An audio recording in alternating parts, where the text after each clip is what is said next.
From New York City, I'm Stephen Shalowitz, and this is the One Way Ticket Show. Hello and welcome once again to another episode of the show where we explore with our guests where they'd go if given a one-way ticket, no coming back.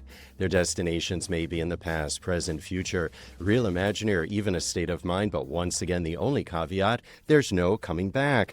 Now, we thank you for watching us on our YouTube channel, where you find selected best of episodes from across the years, as well as new episodes just like this one. And just so you never miss an episode, make sure you subscribe by ringing the bell on your screen.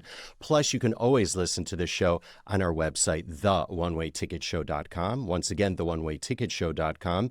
Or you can search for The One Way Ticket Show wherever you like to download your podcast.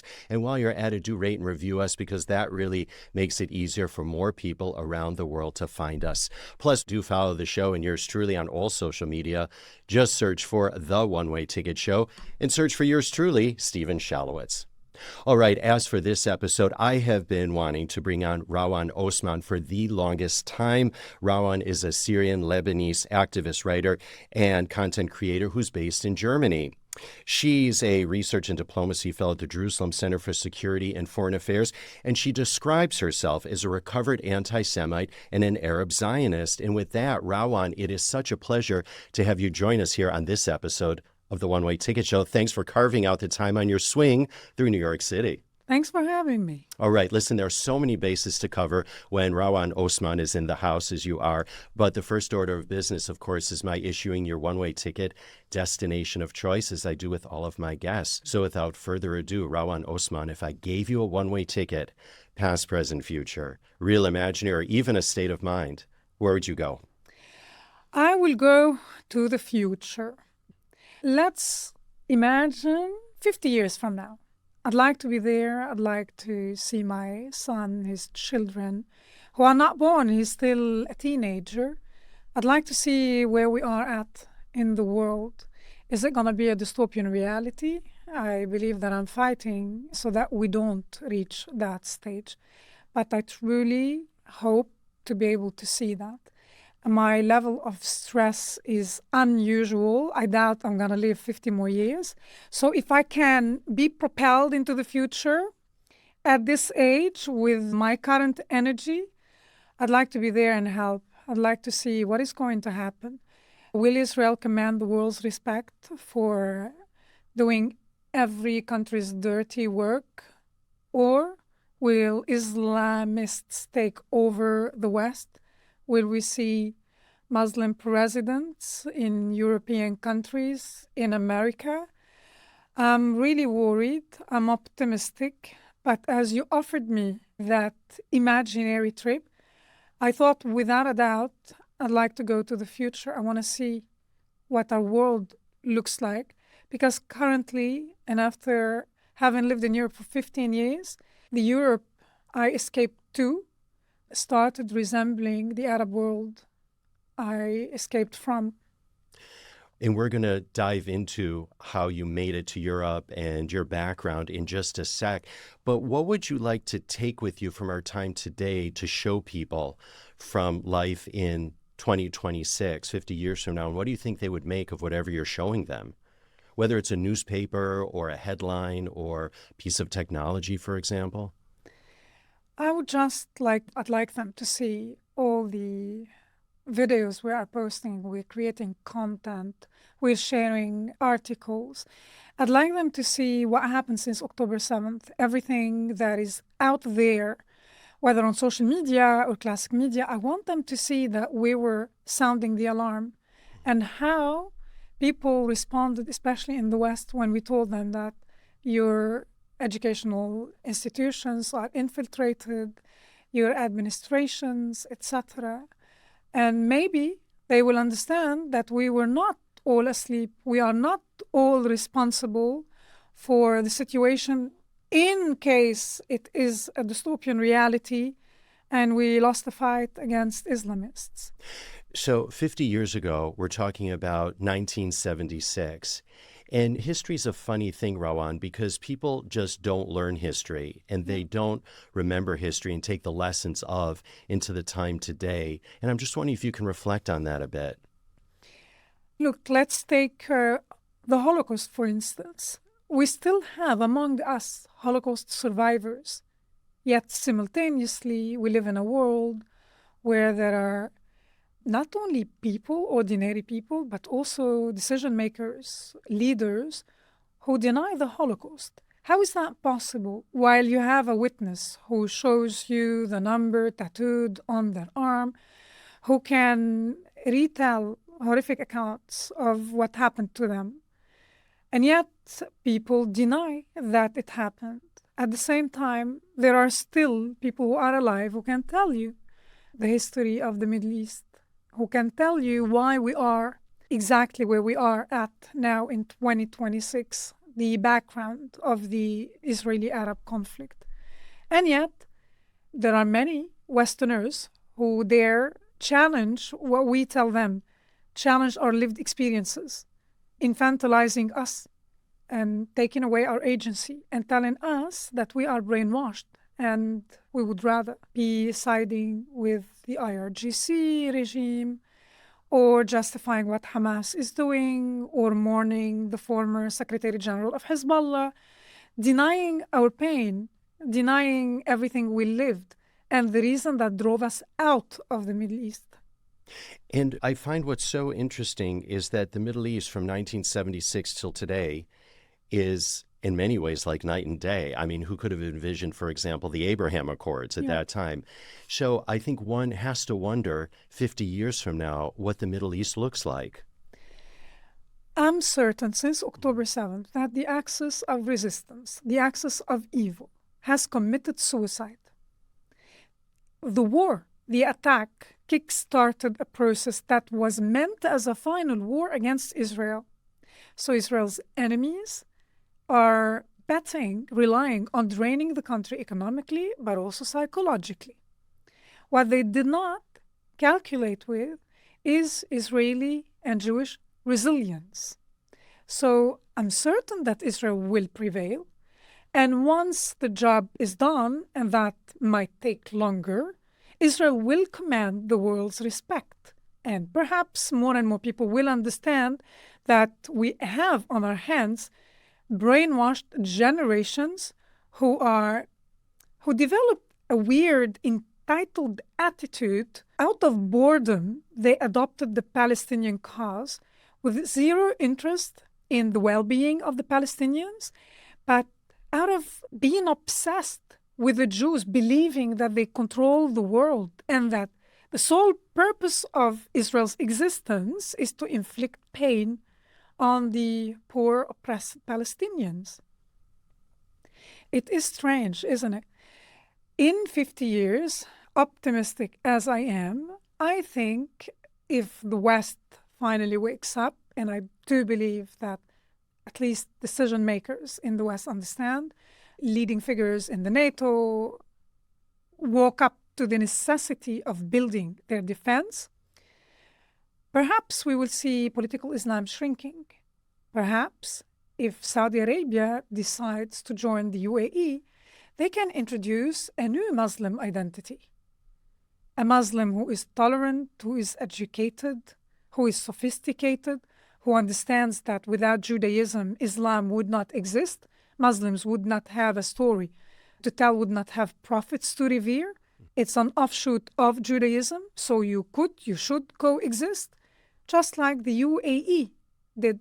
So I'm hoping that the UAE model, that the Abraham Accords, will inspire more and more countries to join, hopefully Lebanon and Syria, although it's counterintuitive when you look at the state of affairs in Lebanon, but also in Syria, where we have thousands of jihadists loose.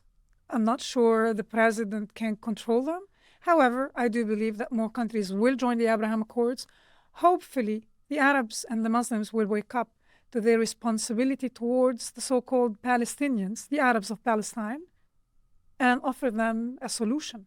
And Rawan, before we move on, is going to the future, going 50 years into the future, something you thought about before I even asked you the question where Never. you'd go? Really? Never. I always hope, pray that I will be there to see what the world looks like when my grandchildren grow up. And I truly hope that when someone tells them, your grandmother went to Israel when it was illegal. Your grandmother was part of the first Arab delegation to the International March of the Living in Auschwitz. I truly hope that they will think, what a banality. Like, what is that? An event? Because they will be way beyond, past that stage of estrangement between the Arabs, the Arab world, not the whole Arab world, but the Arabs and Israel. Fantastic.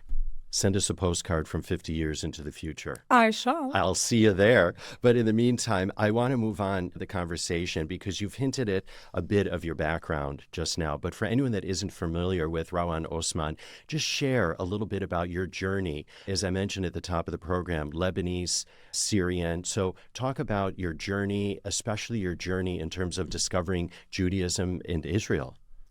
So I'm very lucky. I'm one of the very few around this world who get to experience two different worlds, black and white, day and night. Both my parents are Muslims. They're not religious. They don't know much about religion. My father is Sunni from Damascus. My mom is Shia from the Bekaa Valley in Lebanon. And I grew up attending a French Catholic school, which confirms that I grew up in a very secular milieu. We also had a Christmas tree growing up because my father thought it was the sweetest tradition for kids. So I grew up in a tolerant, open-minded society. The only thing everybody hated was Israel, the Zionists, and the Jews. And we never made the distinction between the three terms. That is a farce designed for Western ears. I grew up there. I was raised until I was 18 years old. You grew up in Lebanon. And the only thing everybody agreed on is hating Israel, the Jews, and the Zionists. Not in Syria, but Lebanon was more tolerant. It was like Europe. And my mother is the daughter of the Lebanese Civil War. And I agree with many Lebanese who think that the civil war was brought upon Lebanon because of the Palestinian cause. But let's leave that aside. That is a long conversation by itself. I was one of Hezbollah's biggest fans when I was a teenager because they were the only heroes who dared defy the Israeli occupiers. And Israel did occupy South Lebanon when I grew up. Israel left Lebanon in year 2000. Now, nobody cared to tell us a minor detail. Why was Israel in the south? Nobody cared to tell us that for more than 10 years, armed Palestinian factions trained on Lebanese soil, abused Lebanese hospitality. By the way, they trained together with their supporters from the radical left, be it from Germany or Italy or even Japan, and Arabs who were sympathetic of the Palestinian cause. And occasionally they would send armed men and women to infiltrate Israeli borders and commit terror attacks. And after a decade of restraint, hoping that diplomacy will drive them out of Lebanon, Israel decided to create a buffer zone to protect Israeli civilians. That is why they were in the south. We didn't know that. But also I grew up attending a French Catholic school, so there was a European Christian anti-Semitic element that I internalized. For example, every year around Pesach, Passover, Easter, the entire school would gather at the big theater and we would always watch the same film about the crucifixion of the Christ.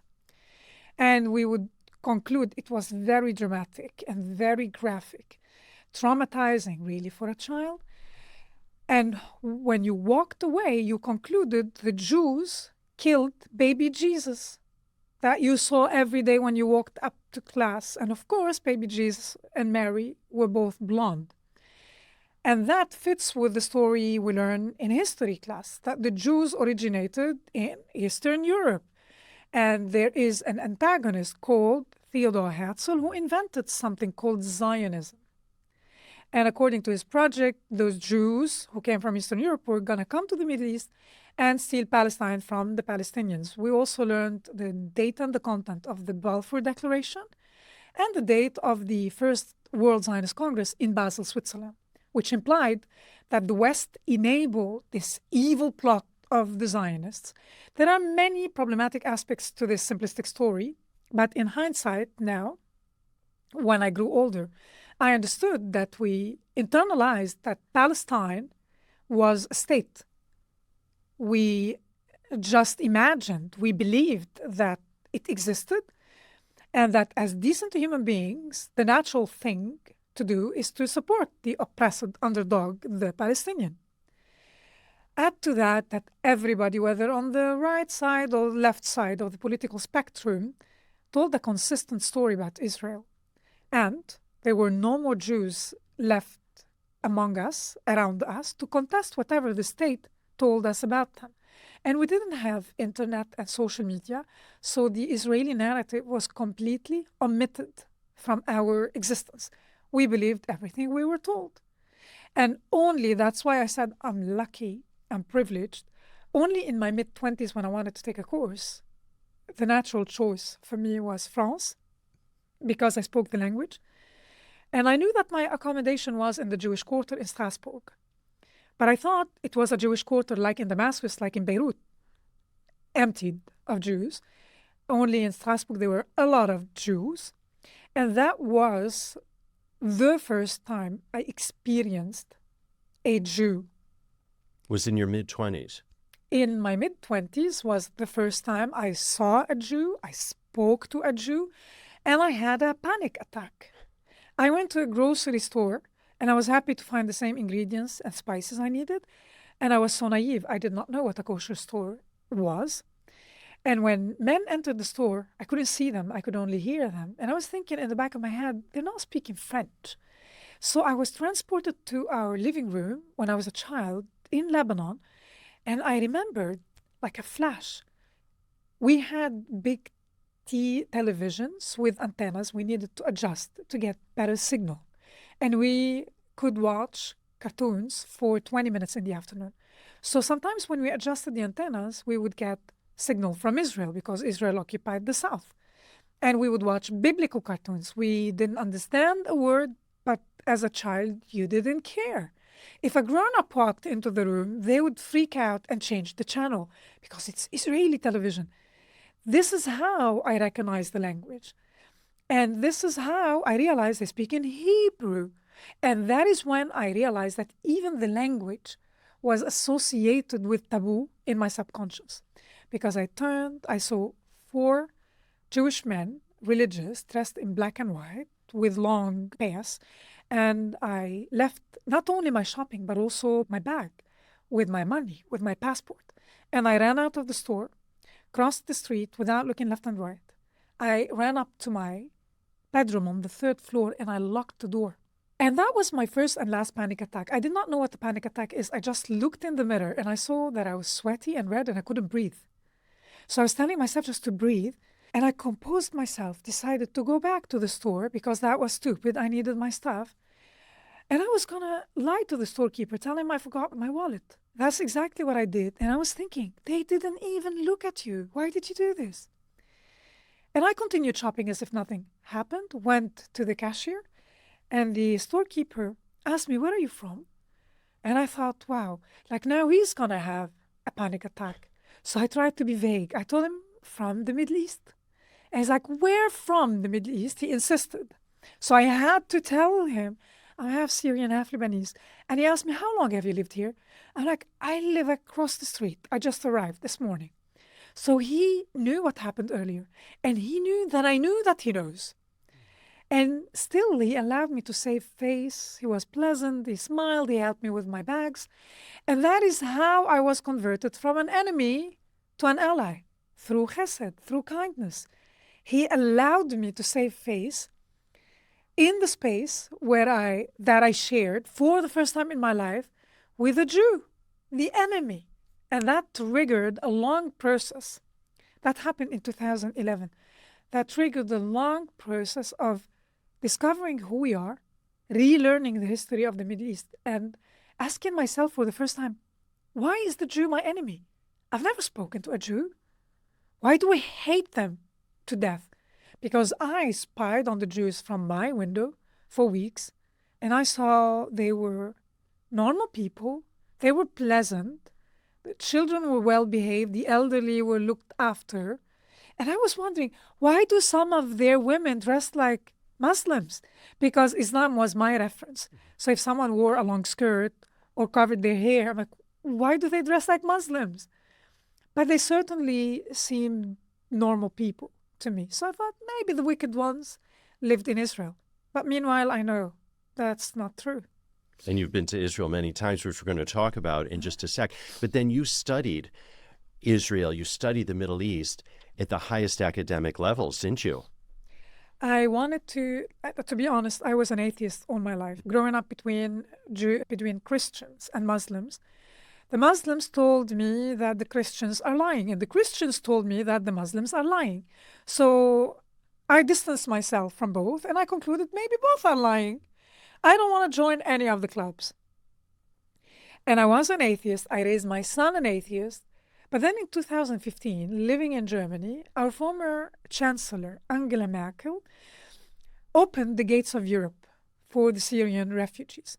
And don't get me wrong, I'm half Syrian. So I thought, and I still think, that the world let the Syrian people down. But the solution to what Assad was doing to them, Assad, one of the biggest champions of the Palestinian cause, was doing to his people, was not to receive more than 1 million Syrians in Germany and to jeopardize an ongoing, extremely fragile reconciliation process between the Jews and the Germans. Why did I think it was wrong? Because I bought my copy of Mein Kampf for less than $1 in Damascus. I bought the Protocols of the Elders of Zion. It's available everywhere in most of the Arab world. And it's considered serious literature. And people have never seen a Jew. Imagine how I reacted in Berlin shortly after the Syrians arrived. A Syrian teenager identifies a Jewish teenager, how the young man was wearing a kippah. And he had a loud monologue where he was saying, "Are you Jewish? You're a Jew. He's a Jew. Are you Jewish?" He was shouting out loud. And the friend of the Jewish kid filmed it and posted it online, and it went viral. Because eventually the Syrian guy took his belt off and he was hitting the Jewish kid with a metal buckle on his head. And I told my son, that is me. I was the more civilized version. But this is how his panic attack translated. We think they are monsters, and this is how he behaved. I just came from a better social class. So when we heard more and more of these incidents and gang rape stories, etc., the effect on European culture, I thought, I'm going to move to New Zealand. I have friends there. They have earthquakes. If we go there, Islamists won't join us. Or I'll go to Canada where the weather sucks. Maybe they won't come there. So my Canadian friends, but also people in New Zealand, told me it's the same everywhere. And I understood that the Middle East is not like my ex. I cannot divorce it. It's part of who I am. And I have a moral obligation. After I understood that we were intensively brainwashed, after I realized that I was a fool. How did I think that the Jews came from Eastern Europe? We learned about the Jews in the New Testament, and even more in the Quran, which goes on and on about Bnei Israel. But of course, they're indigenous to the land. And what happened to all those Jews who used to live in Lebanon and in Syria and in the rest of the Arab world? And how can Palestine exist? It was not there. Besides, Lebanon, Syria, Jordan, my favorite country, Iraq, etc., are not much older than Israel, because the very concept of a nation state is a modern one. So understanding this means I have a moral obligation. So I have to try and help. That is why I decided to go back to university and study Islamic studies and Jewish studies to understand, what do both groups want? How can we reconcile both stories, wishes, ambitions? That is how I came to learn more about Israel and Judaism. And we should point out that you're converting to Judaism. And how did that come about? So I had to take a mandatory class on the first semester in my Jewish studies. It was with a... I hope the professor didn't say to pass the class you have to convert. That's exactly what happened. Now you know. No, it was not a professor. It was a very interesting rabbi from Sweden called Shaul Friberg. And the purpose of the class was to teach about Judaism, ABC, really basic. And the class was titled, What is Judaism? It doesn't even scratch the surface. But it demystifies Judaism, and most of the students were not Jewish. And a few months into this class, I asked Shaul to have lunch with me. And I told him, Shaul, I'm Jewish. So he almost choked on his food. He's like, come again? I told him I realized in your class that I'm Jewish. I know it sounds insane, but I cannot shake the feeling off. So I decided to convert. I did my homework. I want to do an Orthodox conversion, and I want to make Aliyah. I want to move to Israel. And he was so confused, and he was trying to understand, but also to explain to me the implications of my decision. But he never played games with me, like, no, you don't need to, you're a good person, you don't have to convert, He knew that I truly, first I was serious about what I was saying, and I knew exactly what I'm doing. He tried to warn me that it's a bit chaotic in Israel. They're loud, they can stand in a queue, they don't respect your personal space. And I told him, Shaul, I grew up in Beirut, not in Sweden. So that was the beginning. And I learned more and more about Judaism. And I truly cannot tell you why did I realize I'm Jewish. I just understood that living in 7 countries, having lived in 7 countries, the way my path always changed because of crazy coincidences that are not necessarily coincidences. In his class, I realized these were the pebbles Hashem used to show me the way back home. And I did not understand at that point, why do I need to be shown the way back home? Because when someone bestows upon you such a massive gift, how do you reciprocate? I knew that I had to do something in return, but I did not know what exactly I had to do until October 7th. And so you've embraced Judaism. And when do you plan on making Aliyah? When do you plan on moving to Israel? So since October 7th, I'm traveling all the time. I'm traveling to an extent where I have to write a report about my trips. I'm shocked with how many trips can one squeeze in 1 year. So I'm missing a lot of my conversion classes, and I'm doing my conversion with the Rabbanut, the rabbinate in Jerusalem. Orthodox conversion. Yes. Yeah. And my rabbi blesses everything I do. He reckons that my trips, my public speaking, all my engagements help Am Yisrael, so it is of extreme importance. So the conversion will take a little more time, but it's okay. I do, however, live between Germany and Israel, so I have an apartment in Jerusalem, and I'm hoping to finish in the coming year, because my conversion is something I give to myself. Nobody benefits from my conversion. It's something truly personal. But I decided to share that I am converting after October 7th to remind many Jews around the world that being Jewish is not a stain.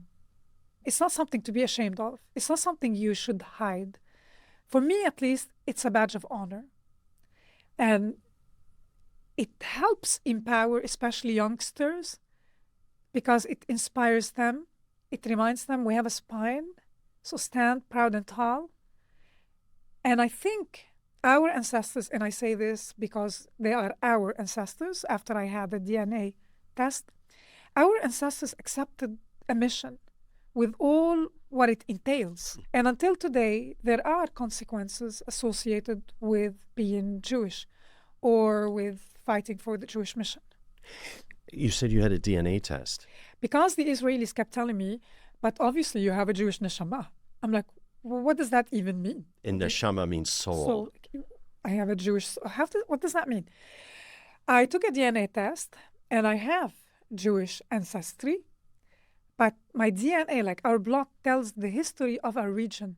I have Jewish blood, but not only. I have Greek and Italian, Central Asian, a little from here, a little from there. Even the Jewish ancestry is particularly Mizrahi from today's Iran-Iraq region. So Babylonian. It is interesting because it's a reminder that when Islam, for example, came to our region was not deserted. It was inhabited by people who had to leave or convert to Islam or pay the jizya, which is the tax poll that non-Muslims paid to the Muslims. So I do not know at what stage those ancestors long ago converted voluntarily, forcefully. I don't know, but it's part of who I am. When I was in Lebanon, I befriended a Shaluhi family, and the patriarch said, I think we're originally from Israel. I think we're originally from Shiloh in Israel, thus the name. Yes. Your family, their response to your embracing Judaism and your being very outspoken in support of Israel, where do they stand? They don't like it at all, especially that they do not know Israelis. That takes a lot of mental gymnastics to open up, to cross every red line you've been surrounded by since you came to this world. So it's a real challenge for many people. But for my family, who are closer to me than the average person on the street in New York or in Israel, they have access to more information through me. They're not interested out of sympathy for the Palestinians. So they believe whatever is shared in the media in the Arab world, unfortunately. That said, even if they disagree with me, if they lived in Syria or in Lebanon, I would never do what I'm doing because that would get them arrested, interrogated. I would never put them in that situation, even if they totally disagree with what I'm doing. But because they live in Europe, they are safe. They can disagree with me as much as they like. But I'm pretty sure that they secretly watch some of what I post on social media and see, meanwhile, that the Israelis are not bigots, warmongering extremists that are depicted on Al Jazeera, for example, where they find the most violent settler, and that, in their narrative, in their stories, represents the average Israeli. Not at all. My father passed away when I was 18, and he was my best friend. And I'm sure if he was alive, he would be very proud of what I'm doing. So that means the world to me, knowing that I am who I am thanks to my father. Fascinating, really. Your journey, I started out the show by asking your one-way ticket destination of choice, but it really seems to me like you're on this one-way ticket, right? Yeah. Of self-discovery and discovering what's inside of you and your real, as we say in Hebrew, neshama, your real soul and your real character and your real essence. Isn't it a privilege to have a life filled with purpose? Absolutely. This is why I say Hashem bestowed such a gift upon me, and I have to reciprocate. People around the world, when I'm invited to speak, describe me as a brave person. That's because our standards are too low nowadays, one. Two, they thank me. You're thanking me for what? I'm doing this for my people. It's like, I don't know, as if someone thanks me for feeding my son. It's the obvious. It's what I have to do. Besides, I do not want my granddaughters told what to wear, what to say in Europe, in America. And I'm hoping, meanwhile, to make this return to the Middle East. I want them raised in a society that is like the Israeli one, where everyone has the right to be who they are. And has your son embraced Judaism? I raised him an atheist, so I equipped him with all the arguments he uses against me now. Mea culpa. No, and I never asked him to convert. I think it's his personal journey. All I wanted from him, by explaining for months my decision so that he never thinks it was an impulsive one out of love for Israel, that he respects my decision, and he does. Secondly, I wanted him to become a Zionist. I wanted him to develop a connection with Israel. And I did not ask him, would you do me a favor and please like Israel because I like it too? No, I took him there several times. And why wouldn't you fall in love with Israel, especially if you understand the history? So my son, who's a teenager, knows more about the Arab-Israeli conflict than the average expert hosted on Al Jazeera and BBC sometimes. Because he knows the history, he understands what Israel is fighting for, what Israel stands for in the Middle East. And that is how the connection between him and the country developed in a very organic way. And so, how do you break that cycle of misunderstanding then, Rawan? Look, in my work, we always need donors. So the donors always ask, do you have metrics? How many persons changed your mind because of your work? Do I know? No, absolutely not. But do you remember that storekeeper in Strasbourg? Yes. Who allowed me to save face, and I said he converted me from an enemy to an ally? He did not do it intentionally. And yet, he changed the trajectory of my life without knowing it. Had he behaved in a sour way, I would have left and looked for a different accommodation. I would have thought, obviously, Jews. This is what I was taught about them. Unfriendly, rude, hateful. Instead, he was kind. So our smallest actions have a ripple effect in the universe, and we don't necessarily need to know how. That said, as I travel and give talks around the world, I'm always approached by Arabs after I finish. And they thank me and tell me that I changed their mind, I opened their eyes, I changed the mind of their grandma, of their brother, of the husband, whatever, because they realized that they too were intensively brainwashed. They tell me, I sent your videos to my grandma who lives in Beirut, or my uncle in Tehran loves you, he's so proud of you. But you know what I learned since October 7th?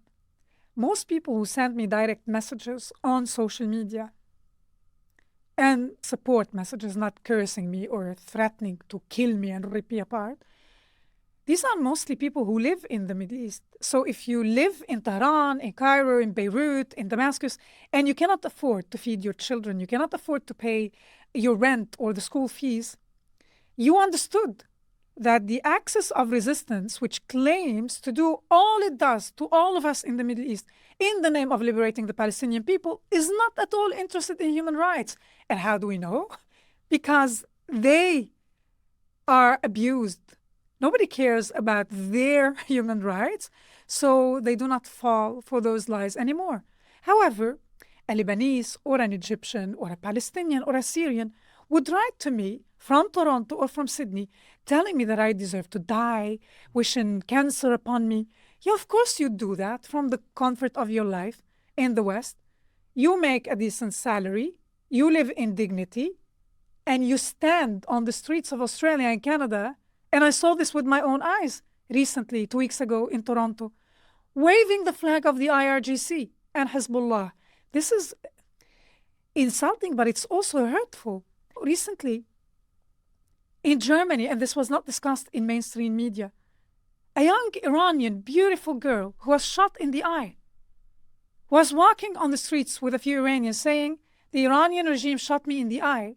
She was followed and bullied by two individuals, deranged individuals, a young woman and a tall man, both with black hair. So you'd assume they're Muslim, Arabs, because they fit our stereotypes.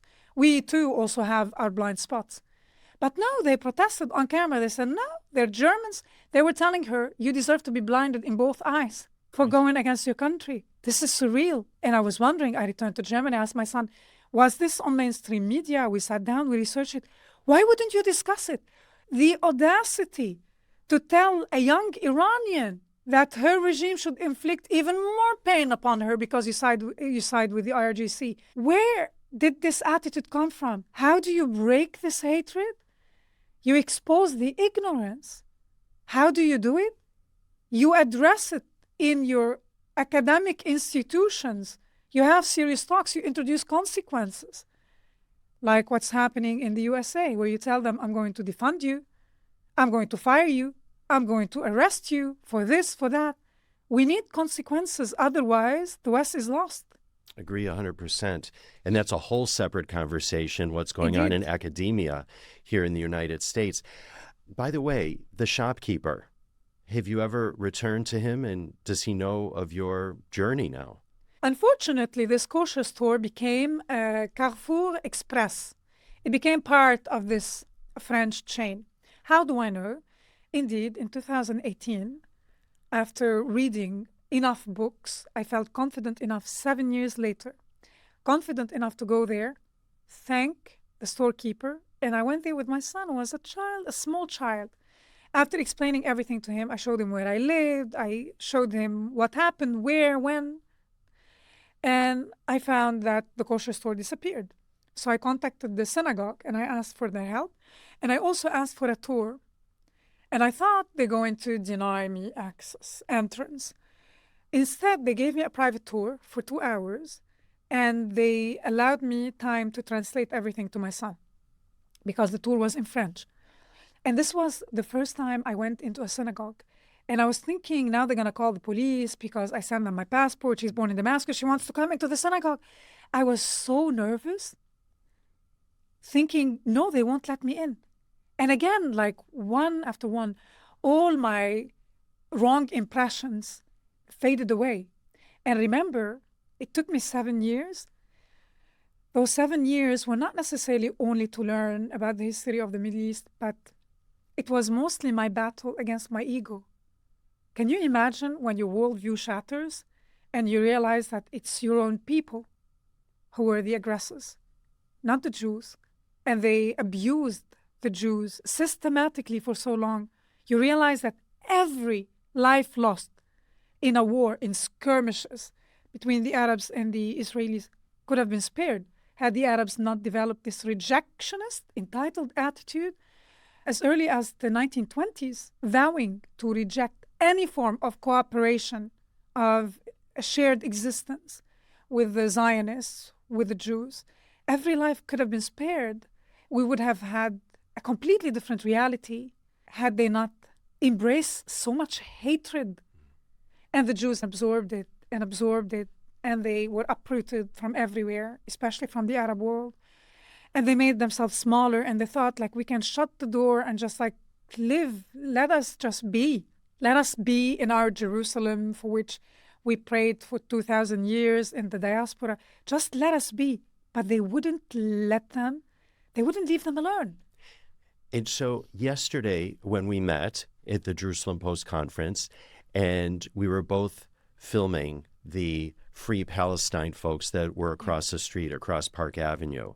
And so when you see them shouting to globalize the Intifada, to, Zionists not welcome here, and all the other, from the river to the sea, and all the other slogans, what goes through your mind, Rawan? And I want to hearken back to something that you wrote, a post that you had on social media, where I thought it was brilliant because it's something I've always thought about, and I hope more people think about it as well, that in 1921, 78% of what was the British Mandate of Palestine was given to the Hashemite clan, which came from the Hijaz, which is in Saudi Arabia.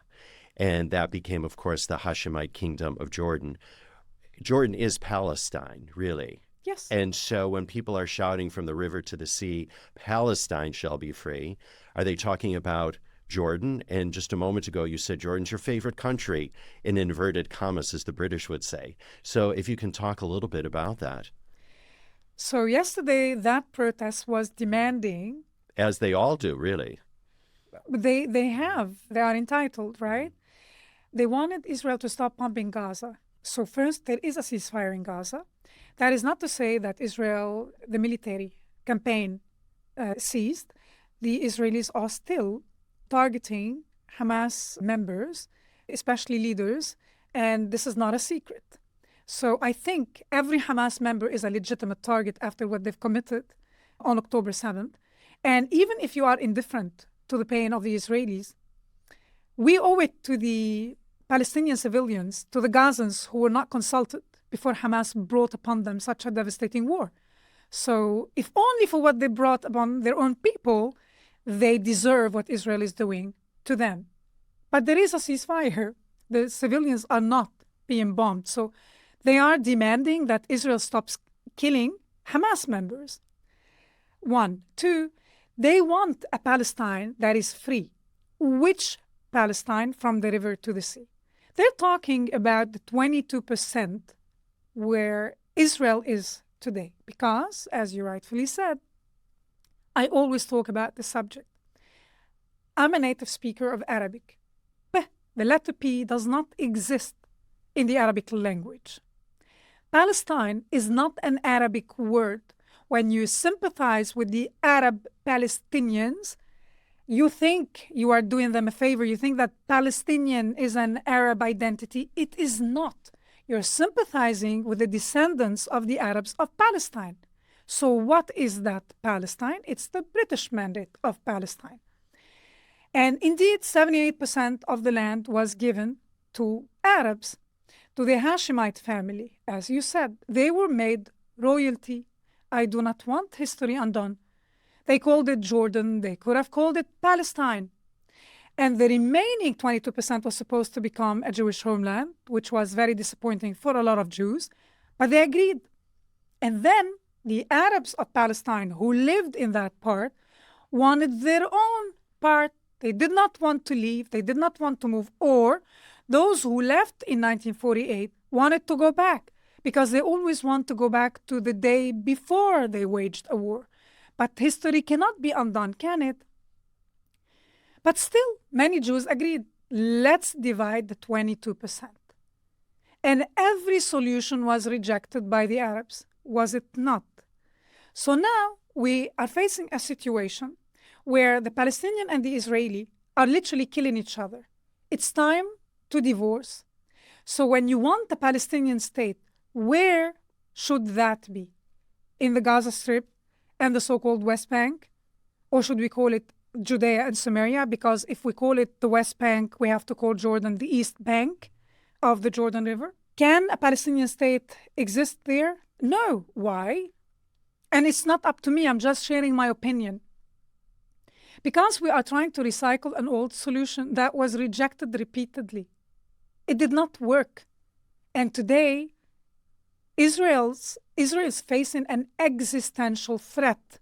Israel does not want every Palestinian dead, but the Palestinian leadership, whether in Judea and Samaria, the Palestinian Authority, or Hamas, many of them want every last Israeli dead.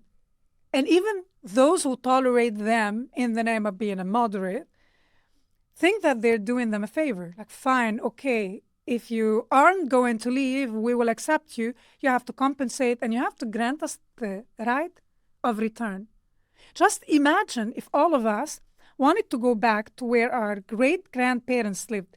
That would take a lot of moving around the globe. History cannot be undone, especially in that particular part of the world. So when you say Jordan is really Palestine, in a way, but Jordan is Jordan, that's what they called it. Why don't they receive the Palestinians? Why is it so absurd and offensive and outrageous to say, take the Palestinians? What does the average Gazan need today?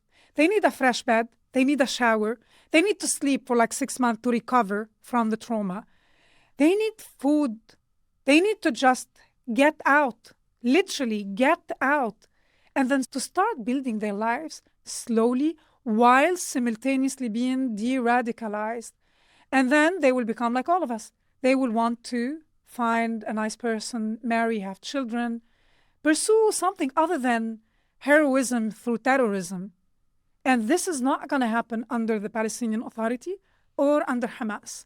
This is not going to happen in the same environment. It's impossible.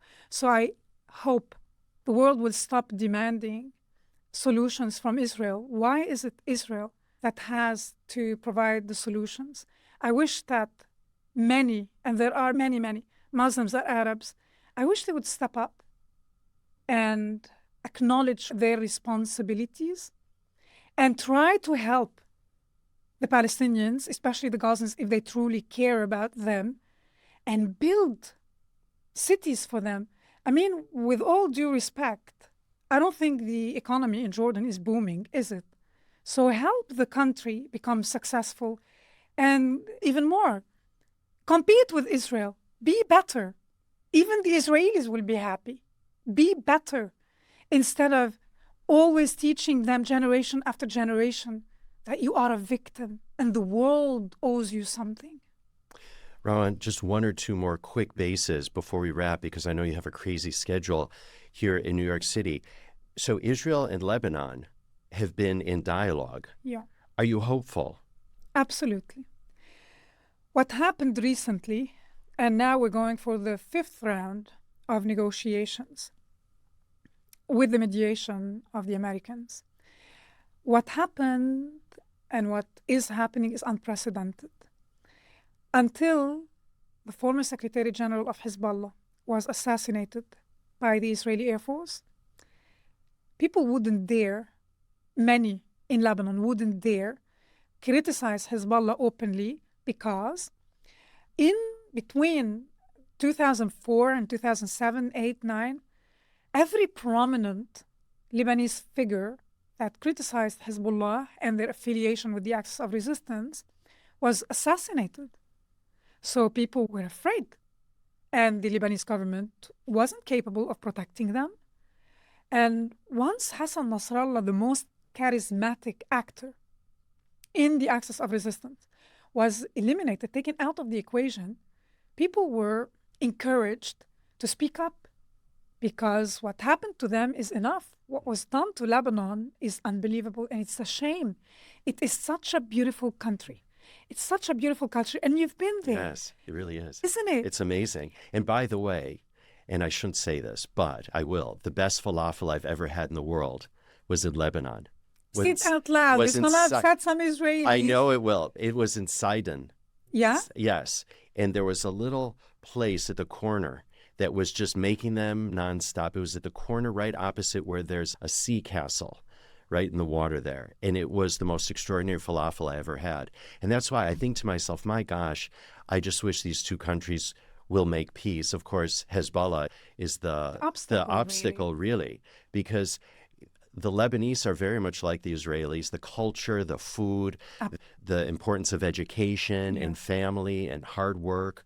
The mindset similar, is very similar. And I wouldn't say the same about Egyptians and Israelis, Syrians and Israelis. Or Jordanians and Israelis. Definitely not. Yeah. But for example, in Syria, and that is normal, like in Damascus, if rockets are flying above your head, you would stay low. You'd keep somewhere safe. Only the Lebanese and the Israelis would go out for a beer. Yeah. If we're going to die, we're going to die happy. So it's really a shame because of the cultural similarities that these countries are at war. Yeah. The joie de vivre is the same in both countries. Absolutely. So this is why I am optimistic. I do believe that there are enough Lebanese who are fed up, sick and tired of Hezbollah, of their adventures, of their apocalyptic agenda, who want to live. And although they cannot physically fight Hezbollah, this is where the IDF is doing their dirty work. I think they're going to push politically hard enough and keep at it until they drive Hezbollah out of Lebanon. Those who want to die for Khamenei can gladly join the IRGC, wherever they might end up. I always like to leave on a high note. Favorite thing, just in 30 seconds, 45 seconds, favorite thing about Israel, thing you love the most? Israeli resilience. I know it sounds like a cliche, but I meet people who lost limbs, who lost children, and who continue to live, who continue to believe in God, in goodness, continue to pursue peace with their neighbors, are able to differentiate between Hamas and the average Gazan. That takes strength, and that is what I mostly admire about Israelis. All right. And on that note, we're going to leave it right there. Rawan Osman, I'm so glad we finally made this happen, and we want to thank you so much for joining us here on this episode of the One Way Ticket Show. It was really my pleasure. Thank you. I hope you come back because there's still a whole lot more to discuss. Promise. All right. Promises made, promises kept, I know. Absolutely. All right. And we'll have info about Rawan on the show notes page of this very episode, on our website, on our YouTube channel, or wherever you like to download your podcast. So do check that all out. And of course, on our YouTube channel, make sure you ring that bell so you subscribe and you never miss an episode. And of course, do follow the show and yours truly on all social media. Just search for The One Way Ticket Ticket Show and search for Stephen Shalowitz. And if you'd like to shoot me an email, I'd love to hear from you, whether you want to share your one-way ticket destination or just have a chat. I'd really love it. Do shoot me an email, Stephen@theonewayticketshow.com. Once again, Stephen@theonewayticketshow.com. In the meantime, it's a wrap for this edition of The One-Way Ticket Show. For Rawan Osman and the entire crew, I'm Stephen Shalowitz, and we'll see you next time.